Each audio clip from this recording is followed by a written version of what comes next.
বিক্রয় করবেন আল্লাহ। ওই জান্নাত পুরুষের জন্য নয়, ওই জান্নাত নারীদের জন্য। জোরে কন্যা মারহাবা। ওনার স্ত্রী বললেন, পানের স্বামী বুঝতে পারলাম না আমার জন্য কেমনে বিক্রয় হবে সেই জান্নাত। ওমর ফারুক বললেন, স্ত্রী তুমি শোনো, ওই মরুভূমির প্রান্তরে একটা ঝুপড়ির মধ্যে একটা মহিলার প্রসব বেদনা উঠেছে, কোনো নারী নেই তাকে হেল্প করার জন্য, এত যন্ত্রণা, সেও কাঁদে তার স্বামীও কাঁদে। তোমাকে 1 মিনিট আর দেরি করতে হবে না, তুমি যদি জান্নাত ক্রয় করো, একটু নতুন পুরাতন তুমি কাপড় নাও, আমি বাইতুল মাল থেকে কিছু গমের আটা, জবের আটা, খুরমা, খেজুর, জয়তুনের তেল, পেঁয়াজ, রসুন, আদা নেই, আমরা 2 মানুষ চলে যাব মরুভূমির প্রান্তরে। তাড়াতাড়ি করে যদি ওই মহিলার সন্তান প্রসব করা দিতে পারো, তুমি কি আল্লাহ তাআলা জান্নাত দিয়ে দিবে। অর্ধেকটা পৃথিবীর বাদশা ওই ইহুদির বইয়ের সোল ধরবে নিয়ে যাচ্ছে নিজের স্ত্রী। এখনকার মেম্বরের বউ যাবি ঝাঁটা দেবারে, ওই মেম্বরের বইয়ের ওই রক্ত লাগার জন্য আমার দেওয়া লাগবে, ঝাঁটা দে পিটপি। বাপরে কি মশান! মেম্বরের দ্বারা আমাকে বসেছে সবার কথা বহুবার, মেম্বর তাই বলেছে আমাকে ভোট দেন, আমি ইউনিয়ন মাদক মুক্ত করব। শুনে আমার কলজে শুকে যায়। হাই রে, হাজার হাজার পুলিশ বাহিনী আছে, কত নেতা মন্ত্রী, এরা পারল না। মেম্বর তুই মানে করছি যে মাদক মুক্ত করবো, তোর বাপও পারবে না। এই কথা কর না, ওটা খালি ওটা কয়া খালি ভোট লেয় পাগল। আবার কত নেতা আছে আমাকে বসে বন্ধ করে কয়, বিসমিল্লাহির রহমানির রহিম, আমরা মুসলমান, নামাজ পড়বেন। আমার উঠে আমার থানাতে এক নেতা খালি জিটি যায়, সেটি খালি কয় নামাজ পড়বেন। পরে হুন্ডেলে পরের দিন ওর বইয়ের কাছে খুঁজি, কে ভাবি সত্যি করে তো আপনার স্বামী নামাজ পড়ে? কত অজু করতেও দেখিনি আমি। খালি নামাজ পড়ার কথা কোথায় শুক্রবার করে যায়, খালি না আমাদের কথা বলি দেশে ভোট দেয়, তো খালি না আমাদের কথা বলি পাগল হয়ে ভোট দেয়। আবার মেলা নেতা দেখেছি, তারা এসে করছে আপনাদের কৃতজ্ঞতা প্রকাশ করছি বিপুল ভোটে আমাকে জয়যুক্ত করার জন্যে। মাথার থেকে পা পর্যন্ত দেখলে একটা ভোটের ছেলের দাগ নেই। বলে বিপুল ভোট দিতে, 14 সালে 154 জন এমপি বিনে ভোটে ডিক্লেয়ার দিতে।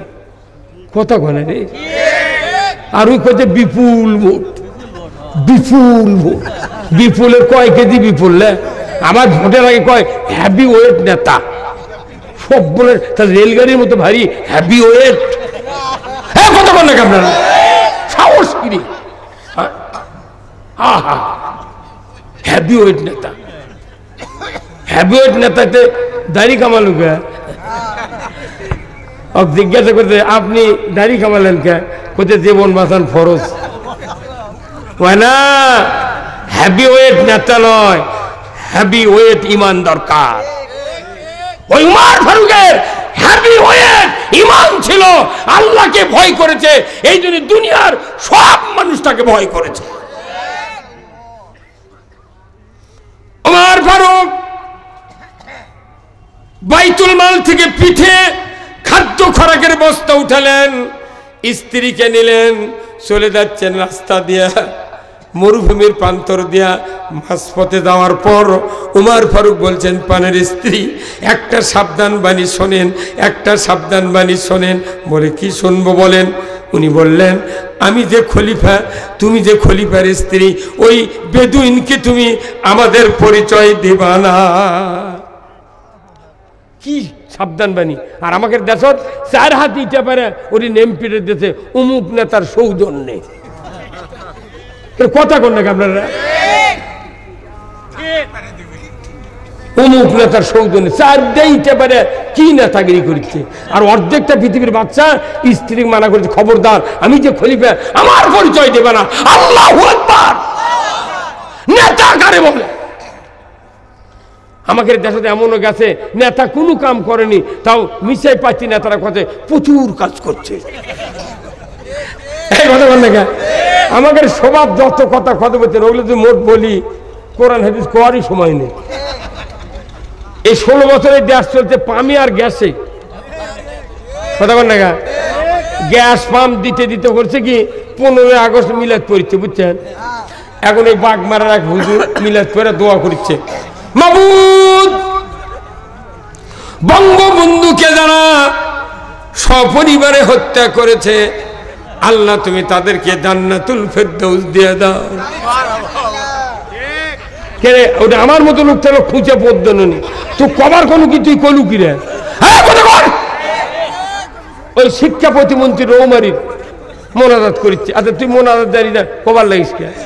কচ্ছে আল্লাহ বঙ্গবন্ধুকে জাহান্নামের সর্বোচ্চ মর্যাদায় স্থান দেন। কত কোন টাকা? এগুলা দোয়া যদি আল্লাহ কবুল করে আমার মাথা খারাপ হয়ে যায়। আবার এই 5 আগস্টের 1.5 মাস আগে আমাদের প্রধানমন্ত্রী বলছে আপনার আল্লাহ আল্লাহ করেন, আল্লাহর কাছে দোয়া করেন, আল্লাহ যেন এই দেশটা খুনি আর জালেমের হাত থেকে বাঁচায়। ওই দোয়া কবুল হচ্ছে রে পাগল, আমাদের কিছু করা লাগেনি। এদেশে আল্লাহর আইন চালু হলে মানুষের হানাহানি মারামারি কিচ্ছু থাকবে না। আল্লাহু আকবার। কারা কারা আল্লাহর আইন চান দুই হাত তুলে দেখান। লিল্লাহি তাকবীর, নারায়ে তাকবীর। আল কোরআনের আলো, আল কোরআনের আলো। এই সংসদে চালো কিসের ঘরত? ঘরত গেলে দাদা মরিছে, বুড়া বাপ মরছে, কথা ঠিক কিনা? এই কোরআন রসুলের সময় একটা কোরআন ছিল, তখন বাইন্ডিং ছিল না। রসুলের জীবদ্দশায় কোরআন বাইন্ডিং হয়নি কি হুজুর?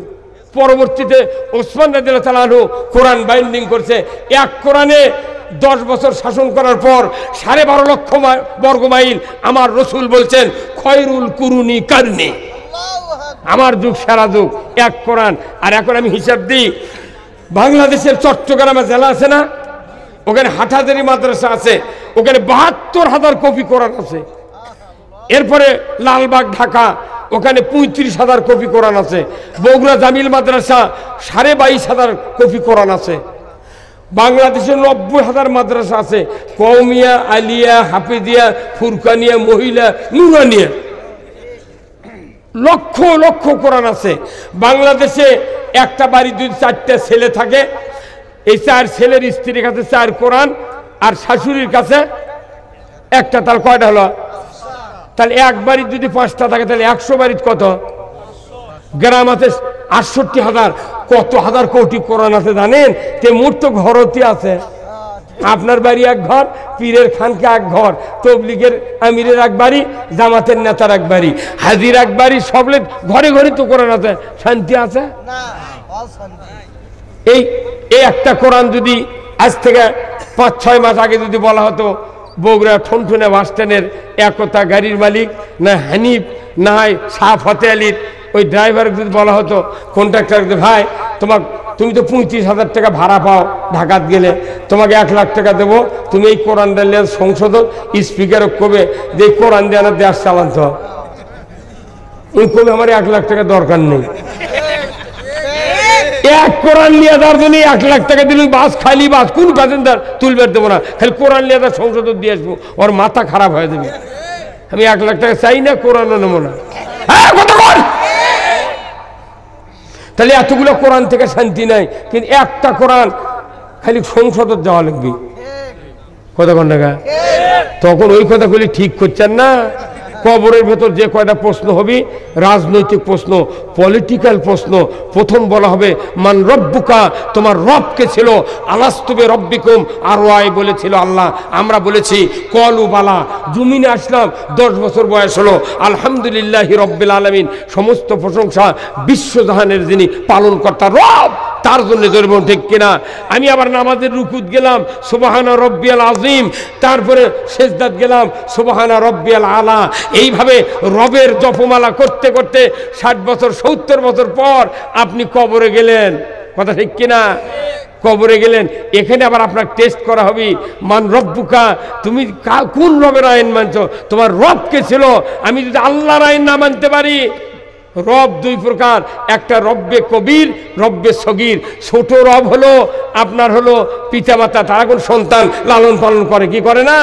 দুধ খাওয়ায়, টানা ধয়, কত ফিডার খিলায়, কত প্যাম্পাস পরে দেয়। প্যাম্পাস দেখেনি? আমরা যখন ছোট ছিলাম, আমি ৭৬ সনে 2 বছর গ্যাপ দিয়ে দাখিলি পাস করছি ৭৬ সনে। আর যেগুলো নেতার দুধ বাড়াচ্ছে লাগ দেয়া ওরা সমাজের কি আমাকে কয় হুজুর বাড়ি কোনটি, আমি তখন কই তোর বাড়ি কোনটি। হ্যাঁ বাপরে বাপরে পিতৃ নেতা সাংগঠনিক সম্পাদক, আর আমাকে কাছে হুজুর দেখে শুনে কথা কবেন। আমিও তখন কই আমি কোরআন মুখস্থ করে যাচ্ছি, দেখে কত বহু টাইম লাগবে, তাহলে তুমি পাশে বসে থেকে কয়া দাও, আমি শুনে শুনে কম। ওই ঝাড়িয়া দৌড় মারছে, ঠিক কিনা আমাকে বাদী হিসেবে ঠিক করে সারা বাংলাদেশ কারাগারে পরিণত করেছে। আমাকে কম টাকা লাইনি ভাই, এই ফাঁপড় থেকে আমাকে ধরে নিয়েছে, সবার থেকে ধরে নিয়েছে। এই বগুড়া সদর থানার দিল, অজু করার পানি দেয়নি, পায়খানার প্যানের উপর দাঁড়িয়ে অজু করছি। এই বিএনপির নেতা ওদুদ নেই ভাই, ওদুদ আর মান্নান মেম্বার এই সাবগ্রামের এরকে সাথে আমাকে ধরে চলে, আমি সবার বক্তৃতা করে শুয়ে আছি, বারে একে ধরিলে চলে যাচ্ছে। আমার হুন্ডা ব্যাগ মোবাইল মোটামুটি থাকলো। আমাকে করছে সামান্য ছুট্টানো মামলা দিচ্ছি, কালকের মধ্যে বাড়ি হয়ে যাবে। কি সিটের বাড়ি, 26 দিন জেলখানা থাকলাম, 26 দিন। এখন যেদিন জেলখানা ঢুকাচ্ছে আমার স্যান্ড আপ করছে, আমি টুই মাথা ছিল, চুল কাটতে আনার দেরি, এখনো চুল বড় হবে, সময় নেই চুল কাটবো কখন, চুল আনা বড় আছিল। তো জেলখানার মধ্যে ঢুকাচ্ছে, কোন ঈদের আগে তো 4-5 বার ঢুকেছি, আবার এটা নতুন করে আবার সবার থেকে ধরে নিচ্ছে। ওর বিছনা এখনো থুয়ে যাচ্ছে। আমি উঠি এখন ওই এক পুলিশ করছে গেটত ভাই, করছে হুজুর টুপি খোলেন, কোথায় আপনার চুল বড় আনা সন্দেহ হচ্ছে। বাপরে চুল বড় আসতে কি হবে, কোথায় না টুপি খোলেন। তো টুপি খুললাম, জেলখানার পুলিশ বা ভয় করলো, কি করবো, ওরা যা করছে ওরাই তো দেশের সব। টুপি খুলেছি, এখন ওই পুলিশ করছে হুজুর চুল তাহলে হাত দিয়ে বাড়ি মারে, কে কোথায় গাঁদা টাদা থাকে, কি বদমাই মারে। পরে ওই এই মামলা পর আর একটা মামলা হলো নন্দীগ্রামের। আমি তথ্য দেখি 40 বছর আগে আমি বিয়ে করাচ্ছি, আমি বিয়ে করার 12 বছর আগে থেকে ইমামতি করি, 40 বছর আগে বিয়ে পড়াচ্ছি। সেই বর বিয়ে করে নিয়ে গেছে, ওই বরের আবার সোল হচ্ছে, সেই সোল 13 সনে আমার নামে মামলা দিয়েছে। ওই দিন থেকে লাখত মাটি দিতে যে মনে বিয়ে পড়াবো না, তোরা বউ পাশ করে দেখি তো, ঠিক কিনা। কি আশ্চর্য কথা রে, আল্লাহর কথা খবর লেগে আমাকে উপর কি জুলুম। আবার কেউ কেউ করছে না ভালোই হচ্ছে, গায়ের মানুষ তো কয় ভালো আছে। আবার যখন 15 দিন 26 দিন 1 মাস পর বাইরে হয়ে যায়, তোর কবার আসছে রে। জেলখানা ঢুকলে আমার আপন মানুষ পাওয়া যায়। এটা আপনাকে বগুড়ার একটা নেতা মাসুদ কমিশনার নেই ভাই, এই খাটো করে আমার সাথে একসাথে জেল ছিলাম আমি। 123টা মামলা, একটা মানুষকে এক মামলা দিলেই বাড়ির হাত করা ভুলে যায়। 23টা দিয়ে 123টা দিয়ে তোর লাভ কিরা, এতই মামলা। আর খালি কয় 10-15 জন জামাতের কর্মী ওই নাশকতার পরিকল্পনা করছিল। আমরা গোপন তথ্যের ভিত্তিতে জিহাদি বই সহ গ্রেপ্তার করতে সক্ষম হয়েছে। জিহাদি বই মানে কি, কোরআনের উপর জিহাদি বই পৃথিবীর। এই কোরআন হলো, এই কোরআনের ভিতরে 317 বার আছে জিহাদের কথা।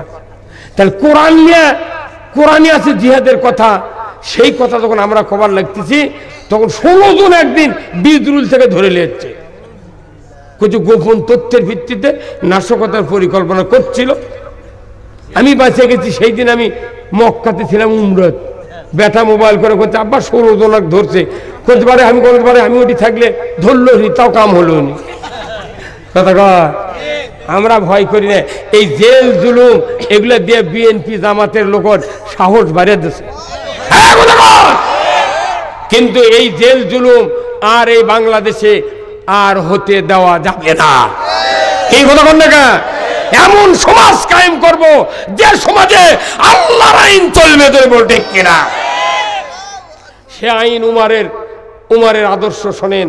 উনি রাস্তার মধ্যে স্ত্রীকে কি বললেন, সাবধান বাণী, আমার পরিচয় দান যেও না।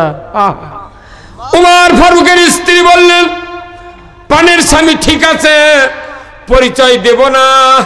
উনি বাড়ির নিকটে, ঝুপড়ির নিকট হতেই উমর ফারুক বললেন, ওগো বেদুইন, ভিতর থেকে তুমি বাহিরে আসো, দরজার বাহিরে আসো, আমি একজন মহিলা এনেছি, তোমার ভেতরে ঢুকবে, তোমার স্ত্রীর প্রসবের ব্যাপারে সহযোগিতা করবে, তোমার কোনো চিন্তার দরকার নাই, তুমি বাহিরে আসো। ওনার স্ত্রী ঢুকলেন, শিক্ষিতা হাতের স্পর্শে অতি অল্প টাইমে বেদুইনের স্ত্রীর গর্ভ থেকে একটা ফুটফুটে চাঁদের মতো একটা পুত্র সন্তান আল্লাহ তাআলা দান করলেন। জোরে কন্যা মারহাবা। এত সুন্দর চেহারা, এত সুন্দর চেহারা, চেহারা দেখা মাত্রই উমর ফারুকের স্ত্রীর চক্ষু দিয়ে পানি বের হয়ে গেল। ইহুদির গর্ভে, ইহুদির ঔরসে এত সুন্দরী সন্তান আমি জীবনে দেখি নাই। উনি আবেগ ভরে সন্তান দেখে উনি ওই সাবধান বাণী ভুলে গেলেন। উনি বললেন, বেদুইন, তুমি খলিফাকে সংবাদ দাও, তোমার স্ত্রী গর্ভ থেকে পুত্র সন্তান জন্ম নিয়েছে। স্ত্রী যখন বলেছে খলিফাকে সংবাদ দাও, খলিফা মানে বাংলাদেশের খলিফা বলে নিউ মার্কেটে কেসি ফিতেলে যারা কাপড় কাটে তারা, হ্যাঁ কথা কোন না। খলিফা মানে কি যারা পোশাক বানায়, কিন্তু উমর ফারুকের ওই যুগে খলিফা মানে কি অর্ধেকটা পৃথিবীর রাজা বাদশাহ। আল্লাহু আকবার। বেদুইন খলিফার কথা কানে পড়েই থরথর করে বুকটা কেঁপে উঠল। খলিফাকে সংবাদ দাও, এই মক্কা মদিনার মাটিতে নয়, অর্ধেকটা পৃথিবীর যিনি খলিফা তিনি তোমার ইবনুল খাত্তাব। উনি দূরে গিয়া খেজুরের গাছের নিচে দাঁড়িয়ে আছেন, শুকনা শাকনা মানুষ, লম্বা দেহ। উনি চুপ করে খেজুরের গাছের নিচে দাঁড়িয়ে আছেন, দেখা করেন নাই। অন্ধকার, কারেন্ট নাই, টর্চ নাই, কিচ্ছু নাই, শুধু তারকার আলোতে উনি দাঁড়িয়ে আছেন। বেদুইন খুঁজতে খুঁজতে চলে গেলেন। খলিফা কোথায়? উনি বলছেন কি হয়েছে? যখনই বলছেন কি হয়েছে, বেদুইন বুঝতে পেরেছে ওই জায়গায় মানুষ আছে। উনি যা মুখের কাছে মুখ লাগায় দেয়া, উনি দেখলেন বাস্তবিক উমর ফারুক। উমর ফারুককে চিনতে পেরে উনি পায়ের উপর লুটিয়ে পড়ল। পড়ার পর উমর ফারুককে বলছেন, আমিরুল মুমিনিন, আমি গভীর রাত্রিতে আপনাকে আমার ঘরের দুঃসংবাদ দেওয়া ভুল করেছি। এই গভীর রাত্রিতে আপনি কষ্ট করে আপনার স্ত্রীকে হয়তো নিয়ে এসেছেন এই প্রসব কাজে হেল্প করার জন্য। আমিরুল মুমিনিন, আমি ভুল করেছি, আপনি আমাকে মাফ করুন, আমি খুব অন্যায় করেছি, গভীর রাত্রিতে আপনার আরামকে হারাম করে দিয়েছি, হুজুর মাফ করুন। পায়ের উপর লুটিয়ে পড়িয়ে কাঁদে উমর ফারুক। দুই হাত দিয়া ওই যুবকটিকে বুকে জড়িয়ে ধরে বললেন, রে বেদুইন, কোন জাতি বলে হিংসা নাই, নিন্দা নাই, কোন জাতি বলে হিংসা নাই, নিন্দা নাই, এটা নবীর শিক্ষা, এটা ইসলামের শিক্ষা। তবে শোনো রে বেদুইন, তোমার স্ত্রীর প্রসব বেদনার কষ্ট শুরুর আগে আমি উমর সাহায্যের হাত নিয়ে তোমার কাছে হাজির হতে পারি নাই। এই জন্য কিয়ামতের ময়দানে আমাকে আসামির কাঠগড়ায় দাঁড়াতে হবে। উল্টা মাপ চাচ্ছে সরকার। কি কথা কন নাকি? মানুষ খেলে এক জায়গায় মরিচ্ছে, কচ্ছে করো গুলি, কচ্ছে না স্যার একজনা গুলি করে 30 জন আসে, কত মারমো, গুলি ফুরে গেছে। হ্যাঁ, আবার ওই যে রাজ্জাক, ওই যে রাজ্জাক নাই, ওই যে না না, আরে ডক্টর রাজ্জাক খাদ্যমন্ত্রী আছিল, যাই করলো যে 5ই মে হেফাজতের সমাবেশে দুটের মধ্যে ক্লিয়ার, খালি স্যান্ডেল, কথা বল না। আর উমর ফারুক কি করছে, যে তোমার কাছে সাহায্যের হাত নিয়ে আগে দাঁড়াতে পারিনি, এই জন্য আমার অপরাধ হচ্ছে, আসামির কাঠগড়ায় দাঁড়াতে হবে, তুমি আমাকে মাফ করে দাও। আল্লাহু আকবার! মানবতা কাকে বলে? কি কথা মাইনা আমার। উমর ফারুক বললেন, রে বেদুইন, আমাকে মাফ করো, নচেত আমার মুক্তি হবে না। বেদুইন বলল, আমিরুল মুমিনিন, বুঝতে পেরেছি ইসলাম কারে বলে। নবীর শিক্ষা কারে বলে, ইসলামী শাসন কারে বলে বুঝতে পেরেছি। হুজুর যাব না পিতামাতার কাছে পরামর্শ নেওয়ার জন্য, যাব না ভাই ভাগ্যরের কাছে কোনো উপদেশ নেওয়ার জন্য, আমি যাব না নতুন নবজাতক ওই সন্তানের চেহারা দেখার জন্য যাব না, স্ত্রী কত ব্যথিত হয়েছে আমি সেখানে যাব না। হুজুর আপনি তাড়াতাড়ি করে হাতটা বেরিয়ে দেন, আপনার হাতে হাত দিয়া কালেমা পড়ে মুসলমান হয়ে যাব। কি কি আদর্শ এটা কায়েম করেছিলেন আল্লাহ রসুল সাহাবারা, কি দিয়ে? কেন এতগুলো মূর্খ মানুষ? আল্লাহ নবী নিজে বলছেন গাড়ে হিরাতে, আর এই যে ভাই দেখে আসছেন 2500 ফিট উঁচু পাহাড় গাড়ে হীরা, পৃথিবীর সর্বোচ্চ জায়গাতে কোরআন নাজিল হয়েছে। এই কোরআন হলো উঁচু জায়গার কিতাব, যদি বলুন ঠিক কিনা? এই কোরআন যেদিন নাজিল হয় সেদিন রাত 12টার পর তারিখ বদলে 40-এ পদার্পণ করছে রসুলের বয়স। এই কোরআন নাজিল হয়েছে রসুলের উপর। রসুল বললেন ইকরা বিসমি রব্বিকাল্লাযী খলাক। জিবরাইল বললেন পড়ুন মুহাম্মদ, সৃষ্টিকর্তা রবের নামে। নামাজের কথা, রোজার কথা, জিকিরের কথা কিচ্ছু বলেনি। আগে বলছে শিক্ষা ডিপার্টমেন্টের কথা।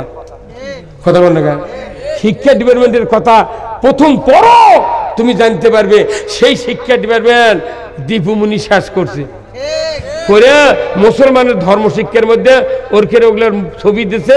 আবার করছে না বহুদিন হলে তোমরা লেখাপড়া করো, আলু ভর্তা বানানোর জন্য যোগ্যতা দরকার, বাসর সজ্জা বিছনা ফেলার জন্য এর যোগ্যতা দরকার। কে আলু ভর্তা মানুষ কি অতেল খাচ্ছে, পরিচ দেয়নি, ওগুলো ভোট নামি কুন্ডি থেকে কিন্তু কথা দেখছে না। আবার প্রাইমারি মাস্টার একবারে গোলাপি রঙের শার্ট কালো প্যান্ট পরে এক মাস্টার সাইকেল চালাচ্ছে, ত্রিং ত্রিং সাইকেল চালাও। ছি ছি ছি ছি ছি, কোন মানুষটা সাইকেল চালার পারে না রে? কত কোন না কোথায় আলু ভর্তা বানাও, আবার ব্যাঙ্গেল লেখা লাপাচ্ছে কাউ হাজলামি। এইগুলি সংস্কৃতি চালু হয় কখন? যাদের হাতে ক্ষমতা থাকে। আমরা বক্তৃতা দিই কোরআনের, মসজিদে বক্তৃতা ইমামরা দেয় কোরআনের, এগুলো সার্কুলারই থাকে, একটা কায়েম হয় না। কারণ কি? মৌলবীদের হাতে ক্ষমতা, আর ওদের হাতে ক্ষমতা আছে, অকামগুলো তাড়াতাড়ি বাস্তবায়ন হয়। এই কথা বল না। আল্লাহ রসুল আজ থেকে 1500 বছর আগে এই কোরআন রেখে গেছেন। একটা কথা লাস্টে নাজিল করে দিয়েছেন আল্লাহ, আল ইয়াউমা আকমালতু লাকুম দীনাকুম ওয়া আতমামতু আলাইকুম নিয়ামতি ওয়া রাদিতু লাকুমুল ইসলাম দীনা। জোরে করে আল্লাহু আকবার। আজ থেকে ইসলামকে জীবন ব্যবস্থা হিসেবে পরিপূর্ণ করে দিলাম। তোমার ব্যক্তি জীবন, পারিবারিক জীবন, সামাজিক জীবন, অর্থনৈতিক জীবন, রাজনৈতিক জীবন, তোমাদের লেনদেন, বিবাহ শাদী, রোজা, কুরবানি, হজ, ইতিকাফ, জীবনের যা দরকার কারো কাছে ধার ভিক্ষা করা লাগবে না। কি তার আমাকে করছে ভারতের সহযোগিতা ছাড়া চলা যাবে না। ভারত এখন দোকানত কোনো খরিদ্দার নেই, করছে হাহাকার, আর হাসপাতালত কোনো রুগী নাই। সেদিন বেনাপোল থেকে একটা রেল গেছে, একটাও প্যাসেঞ্জার নেই। খালি আফগানিস্তানে বিজয় হচ্ছে, সিরিয়াত বিজয় হচ্ছে, তাজিকিস্তান সমর্থন, বোখারা, কাশ্মীর দিয়া পাকিস্তানে যা ইমরান খান প্রধানমন্ত্রী হয়, বাংলাদেশে যদি ইসলাম বিজয় হয়, তামাম মালয়েশিয়া, ইন্দোনেশিয়া, পৃথিবীর কয়েকটা রাষ্ট্র ইসলাম প্রিয়, ইরান সহ যদি ইসলামের একটু গণজোয়ার শুরু হয়, মুদিক চাকা লেগে ফেলতে হবে। মুদির দেশত মসজিদ ভাঙ্গিচ্ছে, কারণ কি? ওই মাজা খুঁড়ে দেখিচ্ছে এটি মন্দিরের ইটা পাওয়া যায় নাকি। ওই সারোটার নাম কি? ওই যে কি ব্যানার্জি, না না না না মমতা ব্যানার্জি। এই মুসলমানের পক্ষে কথা থেকে ওর উপর খেপা কথা কর। বেশি দিন দূরে নয়, যে সিরিয়াতে কয়েকদিন আগে বিপ্লব হলো, বাশার আল আসাদ একটা কালপিট পলাতে বাধ্য হচ্ছে। টুডে অর টুমরো বাংলাদেশ নয়, তামাম পৃথিবীর স্বৈর শাসকেরা একদিন না একদিন পলান ছাড়া কেউ বাঁচবে না। মোদিকেও পালাতে বাধ্য করা হবে। ভারতে গণজোয়ার শুরু হয়ে গেছে। টুডে অর টুমরো এই পৃথিবীর স্বৈর শাসকেরা পলাতে বাধ্য হবে। কেউ কাপড় পরবে, কেউ প্যান্ট পরে পালাবে। হ্যাঁ কথা বল না। মুসলমান আপনারা কি চান না বাংলাদেশে একটা সুন্দর সুষ্ঠু একটা সরকার কায়েম হোক? হ্যাঁ, তাহলে এই সুন্দর সুষ্ঠু কায়েম হোক। তাহলে যারা মসজিদে, এই ভাইয়ের মসজিদে দেয়, এই ভাই খুতবা দেয়, কথা ঠিক কিনা? খুতবা দেয় না? একের সর্বশেষ আল্লাহর বক্তব্য, ইন্নাল্লাহা ইয়ামুরু বিল আদলি ওয়াল ইহসান ওয়া ইতাই যিল কুরবা ওয়া ইয়ানহা আনিল ফাহশাই ওয়াল মুনকারি ওয়াল বাগই ইয়াযুকুম লাআল্লাকুম তাযাক্কারুন। খুতবার বক্তব্য হলো কি, আল্লাহ নিজে বলছেন, নিশ্চয় আমি আল্লাহ আদেশ করতেছি তোমরা ন্যায় বিচার করো, ইনসাফ ভিত্তিক সমাজ কায়েম করো, তোমরা আত্মীয় স্বজনের সাথে সদ্ব্যবহার করো, পিতামাতার খেদমত করো, অন্যায় হারাম ফায়সা কাজ থেকে, গর্হিত কাজ থেকে তোমরা বিরত থাকো। এটাই হলো সবচেয়ে বড় জিকির। বগুড়া শহরে কমপক্ষে 450 মসজিদ আছে, কমপক্ষে 700 মাদ্রাসা আছে, আর এতগুলো হাজি আছে, এত ইমানদার আছে। এই জয়পুরহাট থেকে এসে রাজ্জাক মামা 2300 সিএনজি নিয়ে এই লটারিগুলো চালু করলো, একটা লোক মিছিল বার করলেন না। 20 টাকা দিয়ে টিকিট দেয়া আর 15 কিনছেন, 10,000 টাকার টিকিট কিনছে। আমাকে ওটি এক লোক কিনে পায়খানা করার বদনাও পায়নি। আমাকে যা করছে, হুজুর আপনার নামে ধর্ম, আমি তো গাজী শ্বাস করবো। করছে আপনি যদি নারাজ হন তাহলে মসজিদের নামে ধর্ম, অর্ধেক টাকা দিয়ে দেবো। কি বদমাইশি, এতগুলো টাকা রাজ্জাক মামা তসরুফ করে নিয়ে গেল। এসপি থাকলো, ডিসি থাকলো, পুলিশ থাকলো, মসজিদের ইমাম থাকলো, মাদ্রাসার হুজুর থাকলো, কেউ এত বড় অন্যায় বিরোধিতা করলো না। আল্লাহ কোরআন বলছেন, ইন্নামাল খামরু ওয়াল মাইসিরু ওয়াল আনসাবু ওয়াল আজলামু রিজসুম মিন আমালিশ শায়াতিন ফাস্তানিবুহু লাআল্লাকুম তুফলিহুন। কোরআনের সূরা মায়দা 90 নম্বর আয়াত। এই আয়াতগুলো কি এমনি এমনি? প্রশাসন যদি চায় এ দেশ 1 মিনিটের ভেতর পানি করে দিতে পারবে। কতক্ষণ না? আজকে আমরা অসহায়, আমাদের হাতে বক্তৃতা আছে মুখে, কিন্তু আমাদের ক্ষমতা নেই। আপনাকে এটি ভাই গ্রিলের দোকানদার আছে, এদের ঝালাই করে বানায় না, আছে না? দেখবেন ওর ওই ওয়ালে আছে মিটার, ওখান থেকে মিটারের তাল নিয়ে এসে এইরকম একটা ওই ঝালাই করা মেশিন নেয়, এই কানি দিয়ে ঢুকেছে একটা লাইন, ঢুকানোর পর এই দিক দিয়ে 2টা লাইন বের করছে। একটা লাইনের সাথে মাথার একটা ওই রড কিংবা একটা পাতি পিঁচে ওই যেটা ঝালাই করে ওই গুড় পাড়ে দিতে হয়। ওর গায়ে কমপক্ষে 1 কোটি ফোটা পাড়ে দিতে হচ্ছে। আর একটা লাইন এখান থেকে বার করে ইনকা বেঁকা সুইচ আছে, 1.5 ফুটে একটা কাঠি এইভাবে নিয়ে ধরে আছে, সুইচ দিয়ে তুই ঝালাই করবি সাইকেল, ঝালাই করবি জানলা, কিন্তু ওই যে ওই পাতিতে অসংখ্য ফোটা আছে গাঁত, ওরই গাঁত দিকে হিট করে। তখন ওই পাতি কয়, ভাই তুমি ঝালাই করবে সাইকেল, ঝালাই করবে জানলা, আমার কষ্ট দাও গে। তখন মিস্ত্রি কয়, আমি দেখেছি লাইন আসছে নাকি। আচ্ছা কন তো, আচ্ছা তাহলে মনে করেন এখন যদি এই যে লাইন ফেলে দিচ্ছে, এই লাইনের নাম কি? হ্যাঁ সবাই কর না, কি নাম? এই লাইনের নাম জানলে আপনি বক্তৃতা বুঝতে পারবেন না। এই লাইনের নাম কি? আচ্ছা আর্থিং এর লাইন খুলে থুয়ে কিয়ামত পর্যন্ত কারেন্টে যদি ঘুরতায় একটা ফোঁটা হবে? হ্যাঁ হবে। তাহলে এই আর্থিং এর কারেন্টের চেয়ে আর্থিং এর দাম বেশি। আমরা যেগুলো বক্তৃতা করি এটা কারেন্ট, আর সরকার হচ্ছে আর্থিং এর লাইন। আমরা বলবো নামাজ কায়েম করো, সরকার নামাজ কায়েমের আইন করবে। আমরা বলবো চুরি হারাম, সরকার চুরি বন্ধের জন্য হাত কাটার আইন কায়েম করবে। আর আমরা বলবো জানা হারাম, সরকার সঙ্গে ছাড়া আইন কায়েম করবি। তাহলে সরকারের ক্ষমতা হলো আর্থিং, আর বক্তার বক্তৃতা হলো কারেন্ট। দেখে আর্থিং ছাড়া কারেন্টের ঝালাই হয় না, বক্তৃতা দিয়ে লাভ হবে না, রাষ্ট্র ক্ষমতা দরকার। কি ভাই? হ্যাঁ, কি এদের এই ক্ষমতাটা কায়েম হলে যারা বর্তমানে বড় বড় নেতৃত্ব দিচ্ছেন, আপনারা ওগুলো করেন তো আমরা পিএস দিয়ে 5 টাকা ঘরের মধ্যে শুয়ে থাকবো, আজরাইল আলী গেছে এতন। আপনাকে কি ক্ষমতা? আমরা তো চাচ্ছি না আমরা নিজেরা ক্ষমতা যাব, যাই ক্ষমতা দেবেন তাই ইসলাম কায়েম করতে হবে। কার কথা? এই কথাটা না বুঝে মিশে আমাদের সাথে বিরোধিতা করছে। ওরাই খালো, কি খাচ্ছি আমরা? ওই জন্য মনের দুঃখে জানাজা বাদ দিছি, বিয়ে পড়ান বাদ দিছি, জবদারাত করলেও তাও আমি টাকালি মানুষ বলে টাকা ছাড়া আমি ডুব দেওয়া হয় না। যা হয় হবি, ফিরি দিয়ে দেখেছি তোরকে অত্যাচার বেশি হবে। তোরকে তো একটা বেটা নাই, কেউ নেই জানাজা করার। কতক্ষণ দেখা ওই মাদ্রাসার মোহতামিম ওই মসজিদের ইমামকে নিয়ে এসে বলছে ওরে বাপরে, বাপ বেনামাজি বেটারা অনামাজি, গামছা বাজার দিয়ে বেটা জানাজার দাঁড়াচ্ছে, বাপের জানাজার, আর ওই বড় মাদ্রাসার হুজুরও ইমামতি দেশে দিয়ে বেটারা করছে মনে মনে, যে মর্দক ইমাম বানাচ্ছি আমার বাপ জান্নাত গেছে।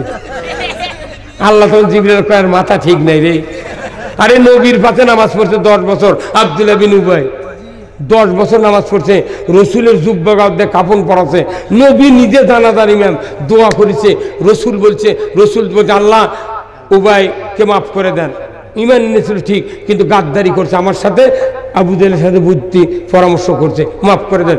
আল্লাহ ডাইরেক্ট সূরা তওবার 80 নম্বর আয়াতে বলছেন 70 নম্বর রতান, 70 বার যদি দোয়া করো আমি কবুল করবো না, তোমার দোয়া গ্রান্ট হবে না। কারণ ওই আবু জেলের আব্দুল্লাহ বিন উবাইয়ের সব ভালো ছিল কিন্তু কোরআন বিজয় চায়নি। এই জোরে কথা বলেন না, কি চায়নি? মানে দাড়ি টুপি জুব্বা থাকলে হবে না, কোরআন বিজয় চাওয়া লাগবে, আরে বিজয় করার পক্ষ নেওয়া লাগবে। তাহলে আপনি মরে যাবেন, কবরের ভেতর প্রশ্নের উত্তর দিতে পারবেন রব্বি আল্লাহ ওমা দিনুকা, তোমার জীবন ব্যবস্থা কি ছিল? আল্লাহ যে জীবন ব্যবস্থা ইসলাম পাঠাছে, এই জীবন ব্যবস্থা আমাদের জন্য মানা ফরজ। এই জীবন ব্যবস্থার কথা কবরত বলা লাগবে। এই কথা কলি হুজুরা রাজনীতি করলো, আল্লাহ কাছে রাজনীতি করবে আর কথা কন না, আপনাদেরও রাজনীতি করা ফরজ। কেউ যদি জাহান্নামত যাবার চায় রাজনীতি করে যাওয়া লাগবে, কেউ যদি জান্নাতে যাবার চান রাজনীতি করে যাওয়া লাগবে। রাজনীতি বাদ দিবেন হবে না। এটা আওয়ামী লীগ, বিএনপি, জাতীয় পার্টি, জাসদ এবং বিভিন্ন বাম ডান যত দল আছে, যারা জামাত, তারপরে চরমনায় যারা রাজনীতি করে এরা হচ্ছে পুরুষ, আর যারা রাজনীতি করে না এরা অন্য। রাজনীতি হলো বিশ্বের সেরা কাজ, খালি লাইনটা উল্টান লাগবে। একটা ধর্মীয় রাজনীতি, কোরআনের রাজনীতি, কথা ঠিক কিনা? আসুন না আমরা এই কথাগুলি অনেকক্ষণ ধরে বলছি, মসজিদের উদ্যোগে মাহফিল, আপনারা যারা আছেন আমি অনুরোধ করব, ইসলাম যদি মানুষকে বুঝান যেত আজকে আমাদের দেশে অবস্থা এরকম হতো না। আমাদের দেশে গতি হয়ে গেছে কি, একদল মসজিদ বানাচ্ছে আর একদল মসজিদ বানাচ্ছে, মাদ্রাসা বানাচ্ছে, আর মাঝখানে ইসলাম গুদ হয়ে যাচ্ছে। আল্লাহর কোরআন সাক্ষী, কোরআন বলছে আজআলতুম সিকায়াতাল হজ্জে ওয়া ইমারাতাল মসজিদিল হারাম কামান আমানা বিল্লাহ ওয়াল ইয়াউমিল আখির। আল্লাহ বলেছেন, ও পৃথিবীর মানুষেরা, তোমরা কি মনে করেছো হাজিদেরকে পানি পার করান আর মসজিদের খেদমত করায় এটাই যথেষ্ট? নেভার। যারা ঈমান এনেছে আল্লাহর উপর, রসুলের উপর এবং আখিরাতের প্রতি জানমাল দিয়ে আল্লাহর দ্বীন বিজয়ের কাজ করেছে, এরাই আমার কাছে সবচেয়ে মর্যাদাবান। যখন আল্লাহু আকবার। আসুন না আমরা এমনটি কাজ করে এই পৃথিবীর জমিন থেকে মসজিদ, মাদ্রাসা, যত প্রতিষ্ঠান আছে সবগুলিকে আমরা নিয়ন্ত্রণ করে ইসলাম বিজয়ের যোগ্য লোক তৈরি করবে। আসুন আমরা সবাই মিলে এই মসজিদে, কি ভাই কালেকশন, আসুন না আমরা এতক্ষণ ধরে গভীর রাত পর্যন্ত আপনারা বসে আছেন, এর জন্য আমরা আমার জন্য দোয়া করবেন, আমিও আপনাদের জন্য দোয়া করি।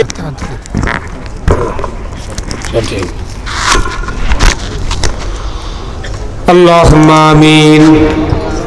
রব্বানা যালামনা আনফুসানা ওয়া ইল্লাম তাগফির লানা ওয়া তারহামনা লানাকুনান্না মিনাল খাসিরিন। আয় আল্লাহ তাআলা, ধরমপুর বড় কবরস্থান কর্তৃক আয়োজিত আজকের এই কোরআনের মাহফিলে বসে সন্ধ্যার থেকে নিয়ে এতক্ষণ পর্যন্ত আপনার বান্দা বান্দিরা কোরআনের কথা শুনে বিদায়ের সময় গুনাহ মাফের আশায় শাহনশাহ দরবারে হাত তুলেছে। মাবুদ, ফকির দারে দারে যায়, এক দারে ভিক্ষা না পেলে ফকির আর এক দারে যায়। আল্লাহ, এমন শাহনশাহ দরবারে হাত তুলেছি